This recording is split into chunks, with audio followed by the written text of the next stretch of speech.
nos esprits, en se mettant dans des dispositions données, nous conduisent vers les tentations.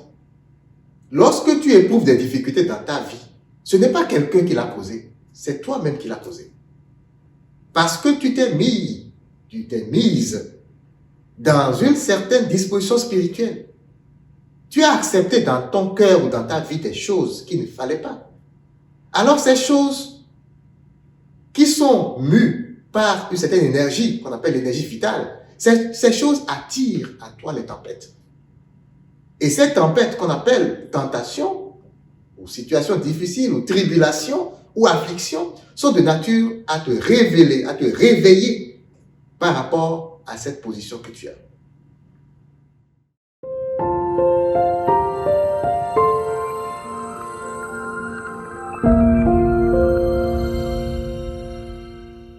Si tu dénoues les liens de servitude, si tu libères ton frère enchaîné, la nuit de ton chemin sera lumière de midi. La nuit Mesdames et messieurs, bonjour et bienvenue à l'épisode 5 de notre série Renaître de nos cendres. Nous avançons évidemment dans ce cheminement spirituel du carême où à travers cette série, nous nous sommes proposés de parcourir un certain nombre de sujets importants pour notre épanouissement spirituel, pour notre évolution, pour notre progression sur ce chemin de la perfection et de la sainteté. Et aujourd'hui, dans cette capsule, nous allons aborder un sujet très important. Quelque chose dont nous sommes la plupart du temps inconscients dans nos mouvements quotidiens, mais qui est une réalité bien présente. Et c'est important que nous puissions en parler, car spirituellement, c'est un concept qui définit beaucoup de choses, qui nous permet de comprendre beaucoup de choses qui nous arrivent, beaucoup de situations et de circonstances qui rencontrent notre chemin dans ce pèlerinage vers le ciel, notre patrie. Aujourd'hui, nous allons donc parler de tentation. La tentation en tant que situation ou circonstances qui occurrent dans notre vie, dont nous sommes, on peut dire, victimes ou sujets en réalité. C'est un sujet très important, comme je viens de dire, pour l'éveil de conscience, pour notre éveil de conscience, et qui nous montre en réalité ce que c'est que la souffrance et pourquoi c'est quelque chose qui en réalité est nécessaire pour notre épanouissement spirituel. Pour base de méditation et de réflexion, nous allons prendre le passage de l'Évangile qui relate la tentation du Christ au désert. Donc, l'Évangile selon Matthieu au chapitre 4, du verset 1 au verset 11. Mais avant d'y aller un peu plus en profondeur concernant ce passage, nous allons nous poser la question de savoir ce que c'est que la tentation. Qu'est-ce qu'une tentation? Alors, chers frères et sœurs, voyez-vous, nous sommes assez souvent victimes ou sujets à des situations, des circonstances dans notre vie. C'est des situations diverses, parfois agréables, parfois désagréables. C'est parfois des situations qui nous font beaucoup réfléchir, vous savez, et c'est des situations qui, la plupart du temps, sont de nature à nous pousser à l'action. Situations qui nous amènent à réfléchir beaucoup et qui nous mettent dans des états où nous doutons de quelque chose, d'une pensée ou d'une projection que nous faisons. Est-ce que c'est bon de faire telle ou telle chose? Est-ce que c'est bon d'agir de telle ou telle manière? Alors, ce sont souvent des situations qui mettent notre mental en mouvement. Notre mental est souvent sujet à beaucoup de mouvements et des pensées sont générées. On est souvent divisé entre ce que notre cœur veut et ce que nous pensons en réalité. Donc, c'est des circonstances qui, on peut dire, nous éprouvent.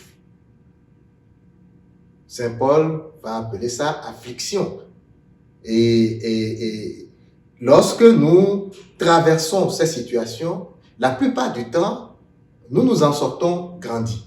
Grandis dans l'esprit, grandis dans l'âme, grandis dans l'expérience aussi. Parce que, n'oublions pas, notre passage en ce monde s'inscrit justement dans cette dimension de l'expérimentation spirituelle. Nous ne sommes pas venus pour mener une belle vie sur la terre.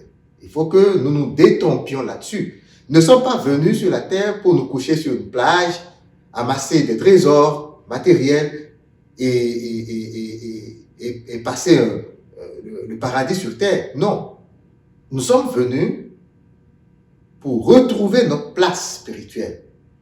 Nous sommes venus pour faire des expériences spirituelles qui vont nous permettre de nous élever. Parce que si l'homme est de passage sur cette terre, c'est parce qu'il est tombé bas, en réalité.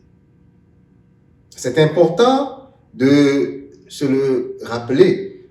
C'est pas parce que nous sommes parfaits que nous sommes venus sur la terre. Nous avons été choisis par le Seigneur. Nous avons été établis par lui. Et il nous a envoyés dans sa vigne pour que nous allions travailler. Et le travail dont on parle, c'est nous familiariser avec la matière, jouer avec la matière pour finalement se rendre compte que l'essentiel de notre vie, ce n'est pas la matière. Mais que c'est quelque chose qui est bien au-delà, qui est bien plus pur et plus profonde et bien plus pérenne aussi. Le Christ a dit, je vous ai choisi et établi pour que vous portiez du fruit et que ce fruit demeure. Ok? Donc, c'est quelque chose, ce que nous amassons dans ce monde, ce pourquoi nous sommes venus, c'est quelque chose qui doit demeurer. Et alors, une tentation, on peut donc la décrire comme une circonstance ou une situation qui génère de la douleur. La plupart du temps, des souffrances. Et on peut donc dire que les afflictions spirituelles, c'est les expériences spirituelles que nous vivons, nous subissons en ce monde et qui sont vraiment de nature à nous marquer. C'est cela une tentation.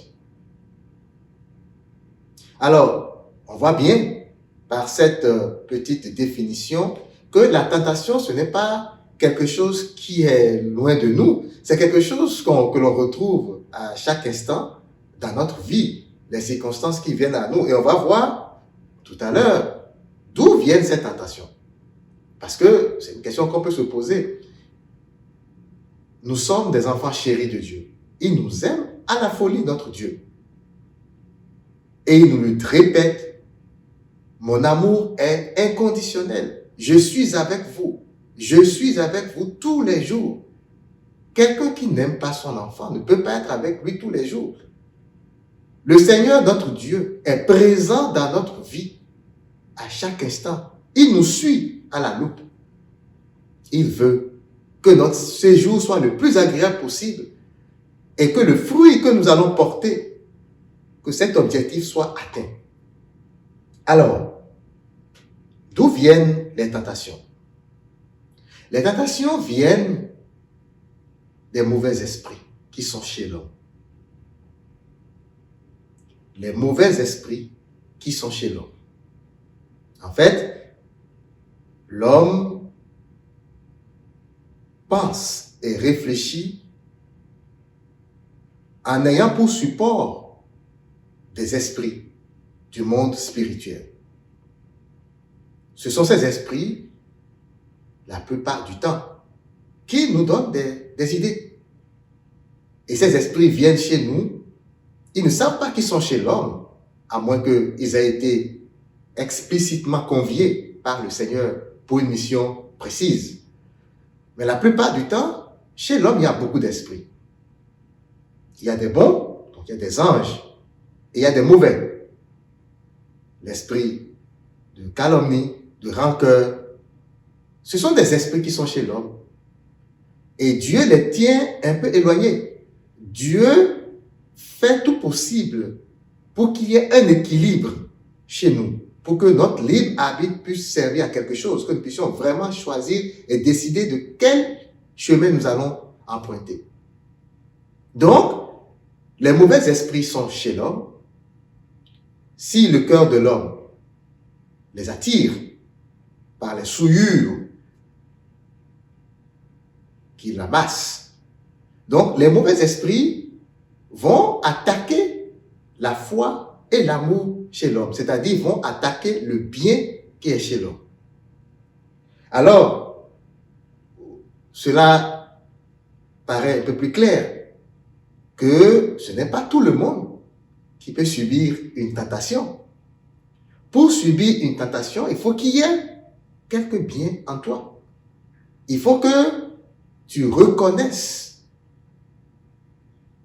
ce qu'est l'amour de Dieu, parce que tout bien appartient à l'amour de Dieu. Donc, toutes les personnes qui sont sur le chemin de la régénération, on l'appelle.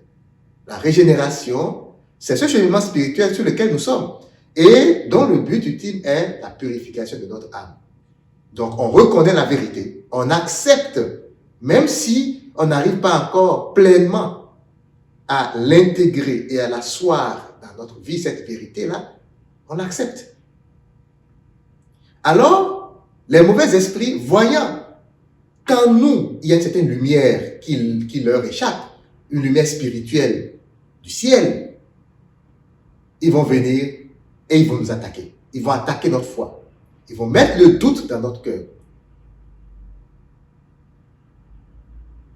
Et ça, c'est ce qu'on appelle une tentation. Alors, vous savez, comme je viens de le dire, il y a divers esprits chez l'homme. Il y a les anges qui gardent l'homme sur le chemin de la vérité. Les anges viennent du ciel et viennent avec la lumière du ciel. Évidemment, nous avons aussi les mauvais esprits qui tentent de nous inculquer leur point de vue, de combattre donc cette position spirituelle, les gains spirituels que nous avons déjà. Et le résultat, c'est quoi? Le résultat, c'est simplement qu'un combat spirituel éclate en l'homme. Nous avions vu que nous avons en nous deux entités. Nous avons l'homme interne, que nous pouvons aussi appeler esprit, notre esprit, dans sa disposition céleste, ou dans son état de grâce. On l'appelle l'homme interne. Lorsque nous nous laissons envahir par l'amour de Dieu, notre esprit est dans un état on l'appelle l'homme interne. Mais nous avons aussi l'homme externe, qu'on appelle l'ego. L'ego, c'est lorsque nous nous laissons envahir par des mauvaises pensées inculquées à nous par les mauvais esprits, comme je viens de le dire, et que nous mettons notre attention sur ces mauvaises pensées, que nous les épousons et que nous commençons à tourner dans notre tête et qui génèrent en nous, par la suite, des émotions. Ces émotions négatives nous mettent dans un tel état que nous ne sommes plus nous-mêmes. C'est comme l'esprit se transforme ou se laisse transformer par ces émotions négatives et c'est l'ego qui naît. C'est ce qu'on appelle l'homme externe. Alors, une tentation, c'est un combat spirituel, c'est une lutte c'est un conflit entre l'homme interne et l'homme externe. C'est ce qu'on appelle une tentation. Alors, évidemment, on se bat, c'est le doute qui est généré, et le doute est le moteur de ce combat. Et il faut dire que ces mauvais esprits vont mettre dans notre mental des douleurs. Vous savez, on appelle ça la culpabilité. On se culpabilise. On se pose beaucoup de questions. Pourquoi ai-je fait ci? Pourquoi ai-je fait ça? Pourquoi toujours moi? Pourquoi cela arrive? Et c'est plein de pourquoi. On souffre. Parce que on est sujet à des douleurs. Notre mental génère des peines. Notre mental génère une certaine peine. Et le point d'aboutissement de tout ça, c'est les récriminations. On récrimine contre Dieu. On est désespéré et on récrimine. Mais Dieu est tellement miséricordieux. Le Seigneur est tellement miséricordieux qu'il ne fait pas attention à ces récriminations. Ce sont des péchés. Récriminer contre Dieu, c'est un péché. Mais ces péchés sont automatiquement pardonnés. Et savez-vous pourquoi? C'est simple. Chez notre Dieu, l'enjeu n'est pas là. Être désespéré et récriminer, c'est normal. Ce péché est normal. Parce que c'est pour un plus grand bien. Dieu veut que nous revenions à lui. C'est le plus important pour lui. Il est tellement miséricordieux que tu as beau t'éloigner, ses bras sont toujours grands ouverts et t'attendent pour que tu reviennes. Le processus de prise de conscience passe par les tentations.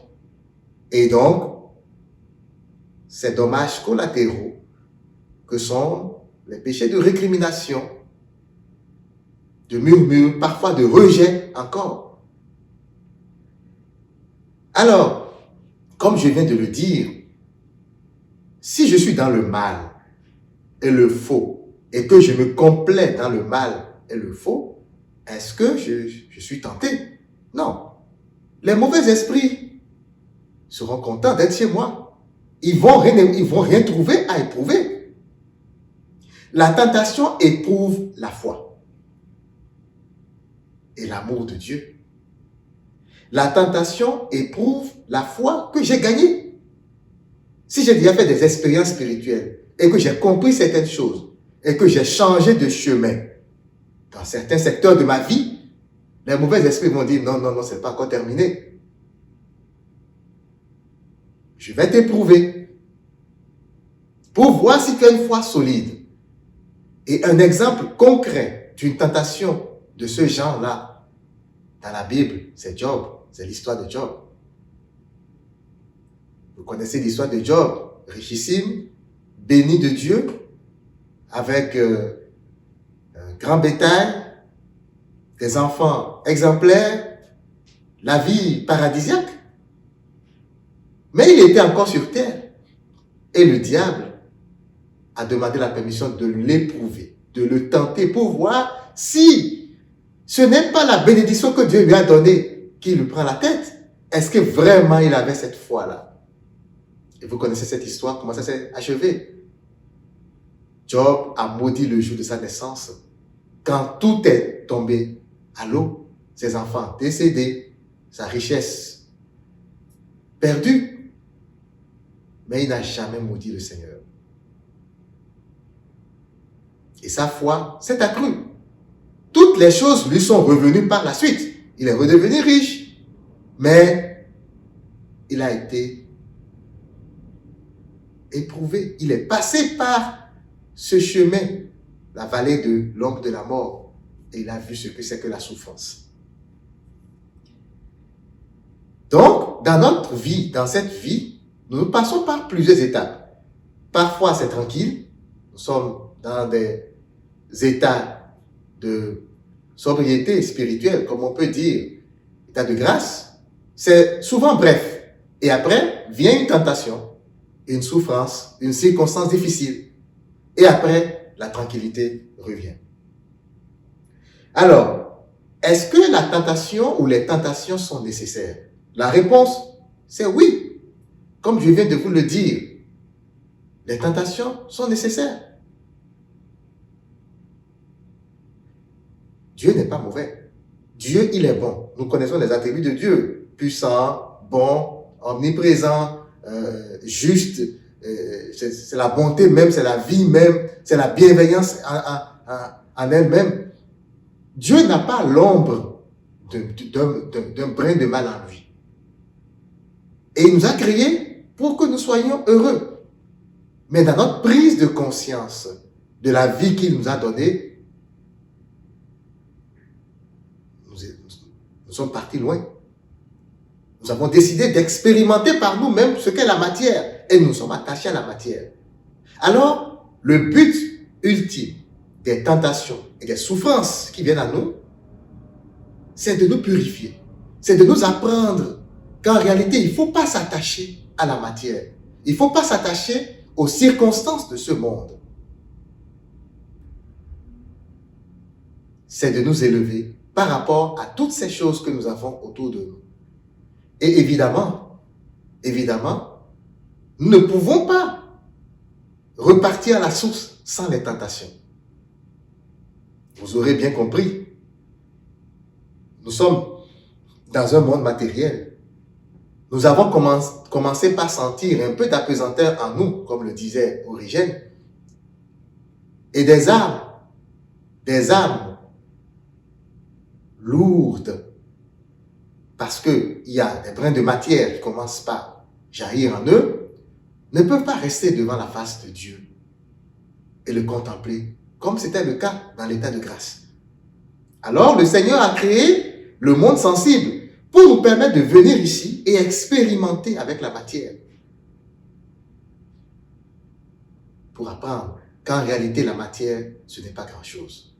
Tous les biens de ce monde, c'est rien. Ce n'est que de la pourriture. Mais nous devons l'apprendre à nos dépens. Nous devons apprendre à travers les circonstances et les situations, ce qu'on appelle les tempêtes. Et c'est ça les tentations en réalité. Donc, les tentations, c'est nécessaire. C'est nécessaire pour notre vie spirituelle, pour notre accroissement dans la foi et dans l'amour. Et la finalité, justement, de tout cela, c'est que notre foi puisse grandir. D'accord? Nous avons l'homme interne et l'homme externe, et il y a un combat entre les deux. Le but, c'est que l'ordre divin soit rétabli.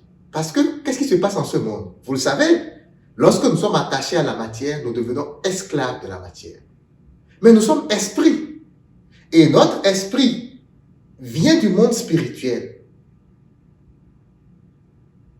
Si, au lieu que le spirituel domine le naturel, parce que ça c'est l'ordre divin, Dieu existait avant les hommes. Le monde spirituel existait avant le monde sensible, le monde naturel, le monde physique.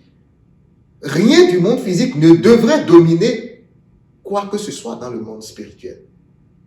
Mais si, au lieu de rester dans cet ordre, nous nous attachons à la maison, à la parcelle, à l'argent, à l'apparence, au pouvoir, toutes ces choses qui sont du monde naturel, nous nous laissons dominer et nous naviguons à volo.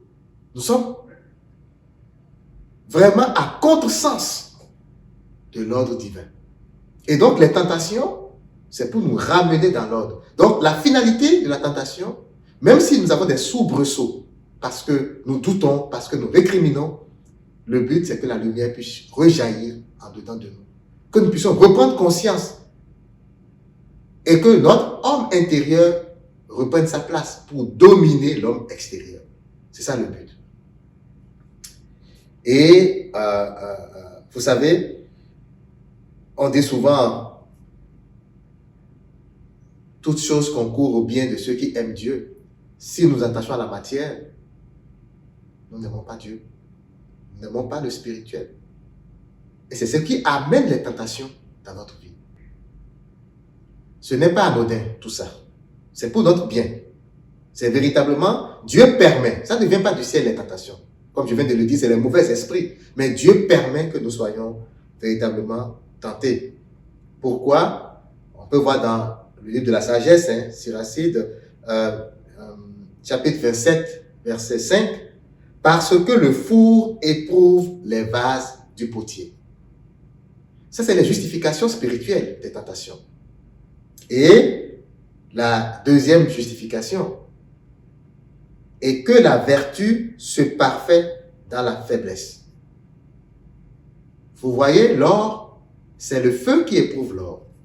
Pour que l'or devienne parfait, il faut qu'il passe dans le feu. C'est la même chose. La vertu se parfait dans la faiblesse. Et Saint Paul le déclare quand il était malade. Le Christ lui a dit, c'est dans la faiblesse que ma puissance se déploie. Voilà tout le sens des tentations, chers frères et sœurs. Alors, dans la deuxième partie de cette présentation, nous allons rapidement parler de la tentation du Christ. Nous allons revenir là-dessus. Nous n'allons pas donner lecture du passage parce que vous connaissez le passage Matthieu 4, versets 1 à 11. Mais nous allons prendre quelques éléments de cet extrait de l'Évangile pour conduire la réflexion sur ce en quoi nous sommes tentés la plupart du temps. D'accord? Déjà, le premier élément qui est ici, qui saute à l'œil, c'est que Jésus, le Christ, après son baptême, a été conduit au désert par l'Esprit, l'Esprit Saint, l'Esprit avec grand E, pour être tenté. Cela prouve, sans l'ombre d'un doute, que les tentations sont nécessaires sur cette terre. L'Esprit Saint, c'est l'Esprit de Dieu. C'est l'Esprit de Jésus. Nos esprits, en se mettant dans des dispositions données, nous conduisent vers les tentations. Lorsque tu éprouves des difficultés dans ta vie, ce n'est pas quelqu'un qui l'a causé, c'est toi-même qui l'a causé. Parce que tu t'es mise dans une certaine disposition spirituelle. Tu as accepté dans ton cœur ou dans ta vie des choses qu'il ne fallait pas. Alors ces choses qui sont mues par une certaine énergie, qu'on appelle l'énergie vitale, ces choses attirent à toi les tempêtes. Et ces tempêtes qu'on appelle tentation, ou situation difficile, ou tribulation, ou affliction, sont de nature à te révéler, à te réveiller par rapport à cette position que tu as. Le Christ, en étant conduit dans le désert, veut nous montrer, lui, il n'a jamais péché, il n'a pas fait des choses, il ne s'est pas mis dans des positions. Mais le simple fait d'être revêtu de ce corps qui est pourriture, qui n'est que matière, ça nous conduit déjà sur ce chemin des tentations. Et c'est ce que le Seigneur voulait nous montrer. Il a été conduit pour être tenté. Alors, nous ne devons plus récriminer quand nous sommes sujets à des tentations. Parce qu'en réalité, nous devons savoir que c'est quelque chose qu'il nous faut. Vous comprenez? C'est très important de se le redire. Le deuxième élément, c'est que, avant d'être tenté, l'Évangile dit « il eut faim ». Cela fait appel au mouvement des sens. Hildegard de Bingen, visionnaire et mystique du XIIe siècle, disait il y a les 5 sens par lesquels le corps va recevoir la vie de l'âme ou transmettre. En tout cas, il y a les mouvements ou les influences entre l'âme et le corps, ça passe par 5 sens. Et parmi ces 5 sens, il y a le sens, le capteur de la faim. Lorsque nous avons faim, que ce soit de nourriture ou d'autres choses, cela capte notre âme. Le corps transmet ce signal à notre âme. Ah, attention, il a besoin de telle chose. Et l'âme va réagir. Nous avons parlé dans les séances du carrefour du bien-être des mouvements de l'esprit. Lorsque l'esprit quitte le monde spirituel, sa patrie, pour venir dans le monde, pour être attiré par les choses du monde, mais c'est ses sens qui l'attirent en fait. Donc les tentations viennent quand les sens du corps commencent à se manifester. Mon apparence, j'ai envie de paraître beau, j'ai envie d'acquérir tel bien matériel. C'est toujours des manifestations des sens c'est comme des pièges en fait. C'est comme des pièges. On est comme piégé et l'esprit est appelé de sa position de confort, de sa position de grâce. L'esprit est appelé pour être éprouvé. Alors, le troisième élément, c'est ces différentes tentations que le Christ a subies. Nous n'allons pas revenir en détail sur les lectures, mais vous savez, comme moi, que dans les tentations, il y a eu le premier qui parlait de la nourriture. Donc, vous savez comme moi que dans cette tentation, la première chose que le diable lui a dit, c'est « Ordonne que cette pierre devienne des pains, si vraiment tu es fils de Dieu. » On sait que par la suite, dans sa mission, Jésus a multiplié les pains. Il était capable de le faire. Ce n'est pas la puissance qui lui manquait. L'homme aussi a beaucoup de pouvoir. Oui, Jésus, il est Dieu. Le Christ, il est Dieu. Mais l'homme a été créé avec beaucoup de pouvoir. On peut faire beaucoup de choses. Mais non, on ne doit pas faire les choses en se basant sur nos appétits matériels, sur nos passions matérielles. C'est ce que ça veut dire. L'homme ne vit pas seulement de pain. L'homme ne vit pas seulement de pain. On ne doit pas faire les choses en se basant sur nos appétits matériels, mais sur le droit chemin. Nous devons toujours considérer le droit chemin. Et la deuxième question,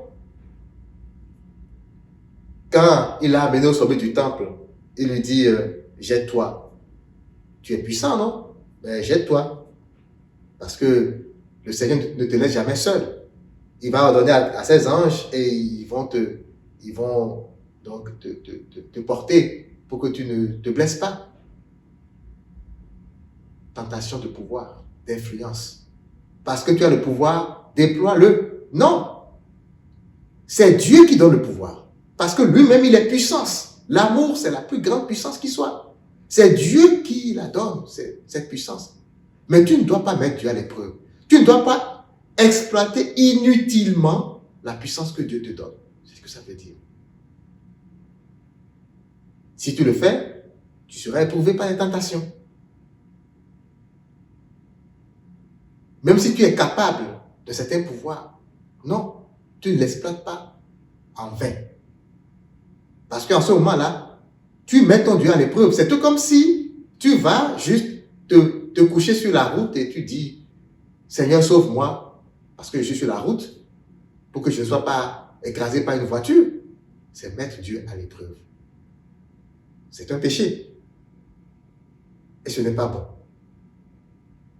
Et après, la plus grosse tentation qui regroupe toutes les autres, Jésus a mené sur une très haute montagne et qui voit tout le bien du monde. Il pourrait être le roi du monde. On peut lui donner tout ça. Seulement si tu te prosternes devant moi, dit le diable. Non, ça ne marche pas. Il ne faut pas se prosterner devant la matière. Il ne faut pas se prosterner devant ce qui n'est pas Dieu. L'ordre divin doit être préservé. Le spirituel ne doit en aucun cas se poser devant le matériel.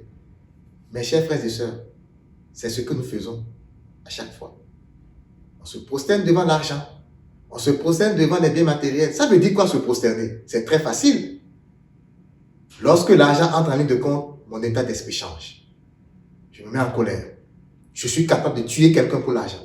Je suis capable de brimer quelqu'un pour un tel bien matériel. Je suis capable d'aller loin de la source, loin de la vérité, juste pour les choses de ce monde.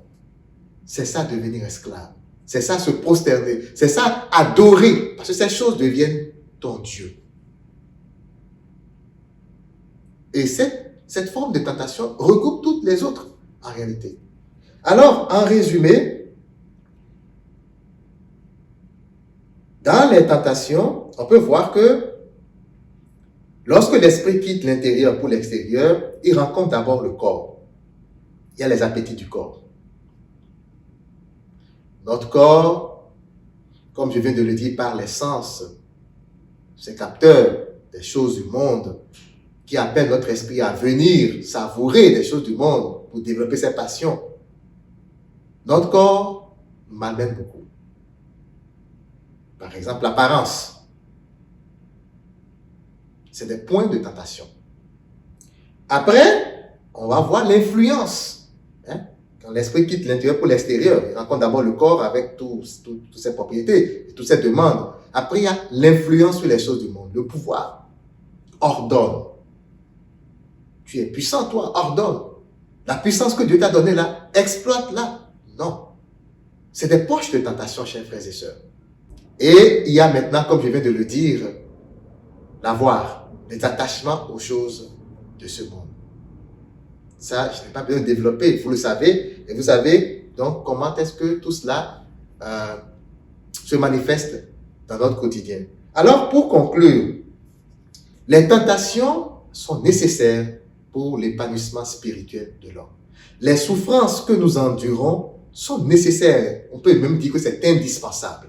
Nous sommes venus dans ce monde pour faire des expériences spirituelles. Nous ne sommes pas venus nous balader. Nous sommes venus pour travailler. Et le travail dont on parle passe justement par ces expériences spirituelles, donc par ces tentations. Nous devons venir à Dieu. Nous devons prendre à profit ce chemin spirituel et apprendre ce que c'est. À chaque fois, le Seigneur nous dit, reviens dans ma présence. Reviens dans ma présence. Parce que dans la présence de Dieu, nous sommes en sécurité. Nous sommes en sécurité face à ces douleurs, à ces souffrances. Même si nous les endurons, même si elles viennent à notre encontre, nous ne sommes plus perdus.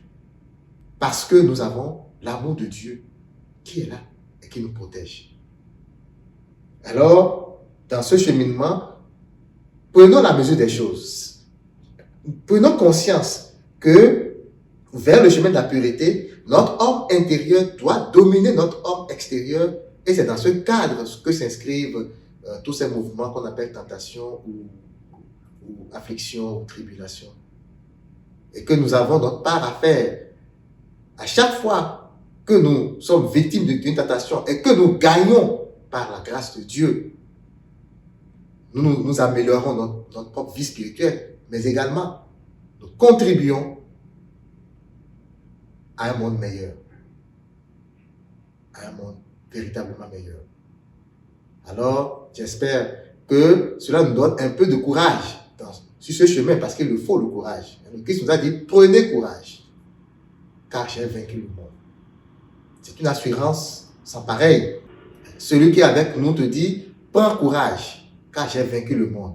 Alors j'espère, chers frères et sœurs, que vous avez compris ce qu'on appelle une tentation et que c'est nécessaire pour notre épanouissement. Il ne sert à rien de récriminer, de condamner l'autre, de regarder méchamment certaines personnes parce que je serais retrouvé là, sur ce chemin de telle tentation. Ça ne sert à rien.